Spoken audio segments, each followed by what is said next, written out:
Hi అండి అందరికీ welcome to all in one native vlogs. ఎలా ఉన్నారు అందరూ? ఈరోజైతే మనం విలేజ్ స్టైల్లో మునగాకు తాలింపు ఎలా చేయాలో చూసేద్దాం. విలేజ్ స్టైల్లో అని ఎందుకన్నానంటే ఇందులో కొత్తగా వచ్చిన లాంటి పొడులు ఏం కలపడం లేదు. పూర్వం విలేజ్లలో ఎలా తాలింపు అంటే మునగాకు తాలింపు ఎలా చేసుకుంటారో సేమ్ అలానే చేద్దాం. ఈ మునగాకు అయితే నేను మొన్న ఊరికి వెళ్ళినప్పుడు మా చెట్టుకుంటే కోసుకొచ్చుకున్నా.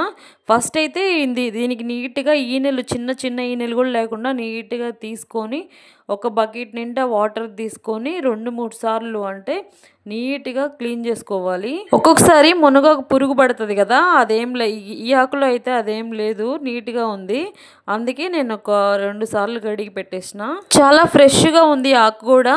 ఇంకా పొయ్యి మీద బాండీ పెట్టేసి ఇదంతా వాటర్ పిండుకొని అది అందులో వేసుకున్నా. మొత్తం వాటర్ అలాగే వేయకుండా నీట్గా పిండి వేసుకున్నా. ఇంక ఇప్పుడు ఏంటంటే కొంచెం వాటరు ఇంకా కొంచెం ఉప్పు వేసుకొని ఇంకా పైన మూత పెట్టేసుకొని ఉడికించుకోవాలి బాగా. మునగాకని తేలిగ్గా తీసిపడేయకండి. మనకు తెలియని ఎన్నో ఆరోగ్య ప్రయోజనాలు ఈ ఆకులో ఉన్నాయి. కొరనరీ ఆర్టరీస్లో బ్లాక్స్ రావడానికి కారణమయ్యే కొవ్వుల్ని, కొలెస్ట్రాల్ని కరిగించడానికి ఈ ఆకు చాలా బాగా ఉపయోగపడుతుంది. ఇంకా రోజు తగిన మోతాదులో తింటే షుగర్ ఉండేవాళ్ళు కానీ షుగర్ లెవెల్స్ కంట్రోల్లో ఉంచడానికి కూడా చాలా బాగా ఉపయోగపడుతుంది.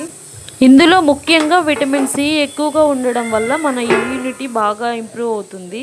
దీంట్లో జింక్ అండ్ మంచి అమినో యాసిడ్స్ ఉండడం వల్ల మన హెయిర్ గ్రోత్కి కూడా చాలా బాగా హెల్ప్ చేస్తుంది. మునగాకుని మధ్య మధ్యలో కలుపుకుంటూ బాగా ఉడికించుకోవాలి. ఈ మునగాకు మంచి నేతది కావడం వల్ల తొందరగానే ఉడికిపోయింది. ఇంకా ఒక విషయం చెప్పాలి, ఈ మునగాకు ఉడికించిన వాటర్ ఎర్లీ మార్నింగ్ తాగినా కూడా వెయిట్ లాస్కి చాలా బాగా ఉపయోగపడుతుంది.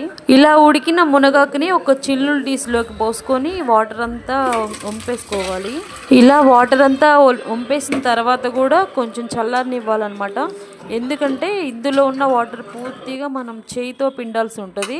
అప్పుడు ఏంటంటే కాలకుండా కొంచెం చల్లారిందంటే మనకి ఈజీ అవుతుంది.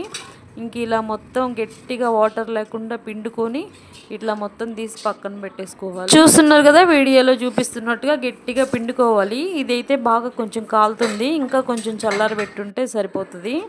ఇంక ఇలా మొత్తం చూడండి, మొత్తం డ్రై అయిపోయింది మునగాకంతా. ఇంక ఇది ఇలా పక్కన పెట్టేసుకుందాము. పొయ్యి మీద బాండీ పెట్టేసి తాలింపుకు సరిపడా ఆయిల్ పోసుకొని ఇంకా తాలింపు గింజలు, ఆవాలు, పచ్చెనగబాయలు, మినపబాయలు, జీలకర్ర అనమాట.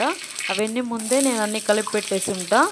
అవి వేసిన తర్వాత కొన్ని ఎండుమిరపకాయలు, ఉల్లిపాయలు సన్నగా కట్ చేసుకొని వేసుకొని అవి కొంచెం ఫ్రై అవ్వాలి, మరీ అంత ఎక్కువ కాదు.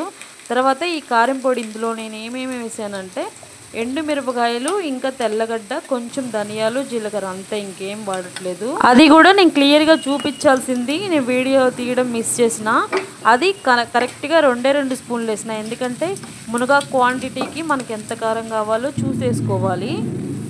ఆ తర్వాత అది కొంచెం ఫ్రై అయిన తర్వాత ఇంక ఈ మునగాకును కూడా వేసి బాగా కలుపుకోవాలి. ఇప్పుడే ఉప్పు కూడా ఒకసారి చూసుకోవాలి. ఆల్రెడీ మనం మునగాకు ఉడికించేటప్పుడు వేసుకున్నాం కదా, ఇంకా తర్వాత ఇప్పుడు చూసుకొని కొంచెం అడ్జస్ట్ చేసుకోవాలి. మునగాకు తాలింపు రెడీ అయిపోయింది. ఇది చూడడానికే కాదు, తినడానికి కూడా ఎంతో రుచిగా ఉంటుంది. మనం చిటికలో చేసేసుకోవచ్చు. ఈ వీడియో నచ్చితే ఇప్పుడే ఛానల్ని ఎవరైనా కొత్తగా చూస్తుంటే కొంచెం సబ్స్క్రైబ్ చేసుకోండి.